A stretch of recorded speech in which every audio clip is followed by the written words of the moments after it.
Harnett from Cornwall is going to talk to us about intensive horticulture, man versus machines, and he has been sponsored very kindly by the Studley College Trust. Bruce.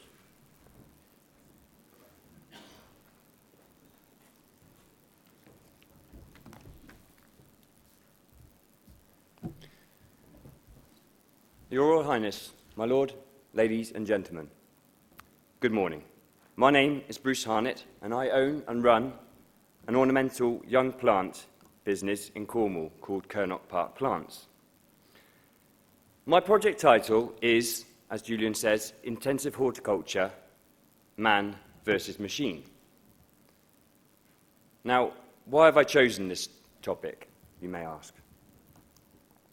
Well, the way I see it in business, we have a plethora of ticking clocks, a multitude of sometimes alarming factors that can influence our business activities: competition, economics, social factors, to name just a few. Some we may be able to anticipate, others we may not. Technological advances is just one of these ticking clocks, and that is the one I chose to be the focus of my study.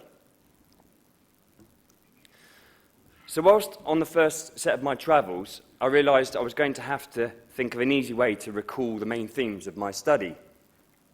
So I devised an acronym, and that was RADIOS. The reasons for and against the implementation of technology, the advantages and the disadvantages of application, the inhibitors or barriers to employing technology, the opportunities and threats in this domain, and finally, the significance of the advance in technology, as well as the consequences of the decisions taken by business in mitigating or incorporating that technology. So where did I visit? Holland, for its amazing horticulture; Japan, its culture in general; Israel, a great tradition of agriculture and horticulture within a very challenging environment; America and Canada, again, great horticultural nations; and back to Europe to revisit the Netherlands, and also broached into Germany and Belgium. So I visited over 90 organisations in total, seeing some brilliant people and amazing places. I have time today just to mention a few of my findings. First, I focus on the RAD part, the reasons, advantages and disadvantages of employing technology. Labour and its availability has to be a key factor in this area. Let's start in Japan.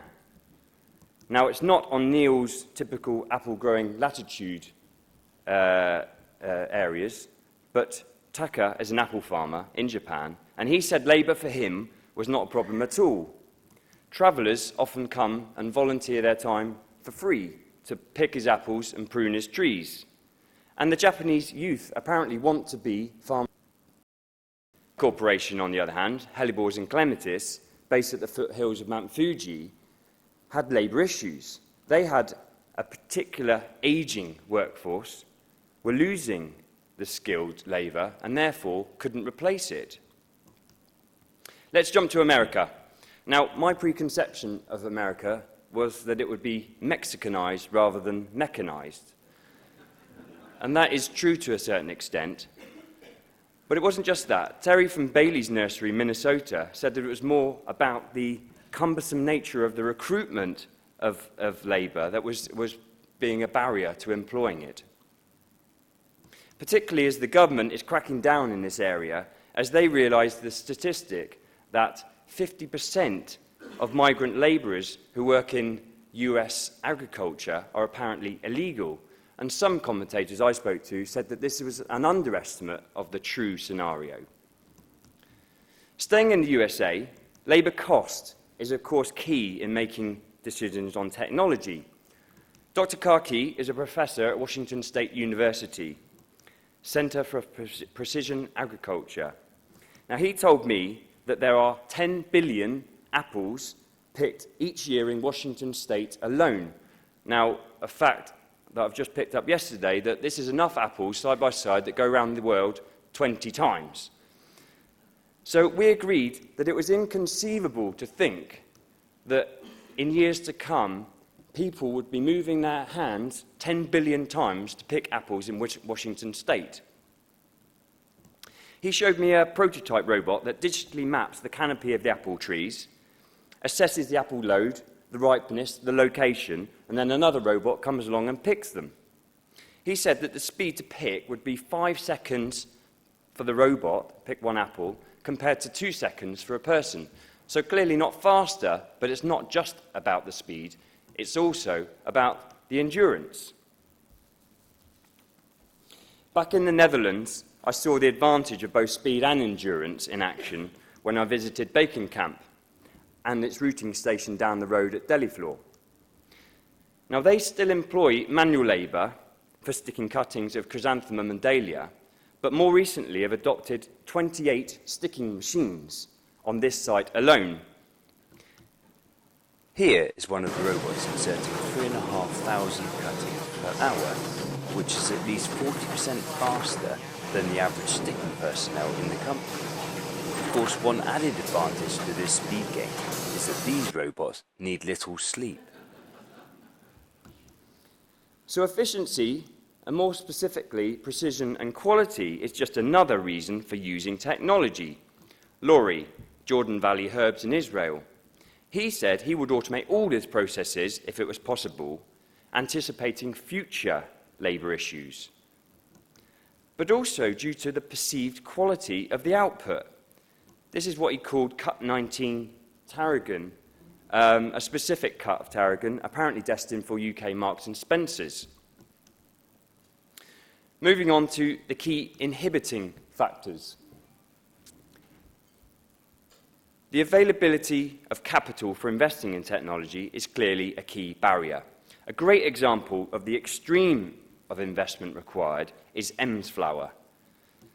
Tom Kuipers and his father, Benny, had the nerve to borrow in excess of 32 million euros to buy a block of farmland in Emsburen, Germany, with the purpose to build a state-of-the-art 60-hectare glasshouse nursery. This includes a 3-hectare logistics area. Now, to put that in context, that's nearly as big as my whole nursery. They had the desire to supply big volume to big retailers. Logistics is equal to finance as a barrier to automation, as I see it. Batch sizes, variations, or SKUs, as they call them in America, unsuitable crops, or working environment, all are mentioned. Topography is a fairly typical barrier in this area. Here, a tea plantation nestled on a hillside in Japan. Clearly, there are limited potential for the application of current harvesting machinery. Conversely, this was described as a hill in Holland by Jim Coote, owner of Van Sonnenkoot Tree and Shrub Nursery. No problems with automating on this flat site. Back across the pond now, and looking at some key opportunities and threats.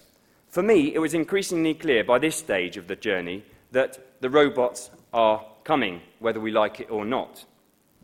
This is Altman Plants, second largest producer of ornamental plants in the USA. I visited their Pierce site in Southern California, and they have 5 HV100s, or Harveys as they call them, pot-moving robots. Harvest Automation, who design and manufacture these robots, have concentrated on robotics for agriculture, not just because of labour availability and cost, but primarily for health reasons. Many tasks in agriculture clearly being very intensive and strenuous. Now, this guy here showed me how he would move and space these outdoor roses traditionally. He picked up 4 of these 2-gallon pots, and I estimated he had about 18 kilograms in each hand. There's no handles, and he did this all day. Unbelievable. It's not all plain sailing for these robots. If there are fallen parts or obstacles, that can cause problems. And sometimes they appear stunned into inactivity if Batman here comes too close to robbing. But supervised properly, there are no issues.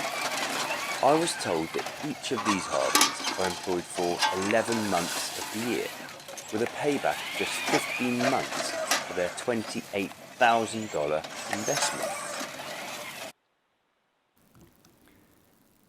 It's important to notice that the tide of technology will not just be in the area of automation, as in the robotics, but also we will see some or lots of improvements in areas such as information system development, advances in lighting for both greenhouse and enclosed vertical systems.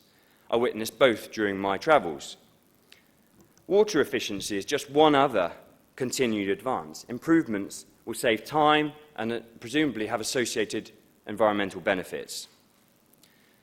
One of the key conclusions I make is that we need to embrace the advance of technology, but it requires a significant amount of forethought and understanding where we are and where we want to be, not going blindly into a techno binge just because it becomes accessible.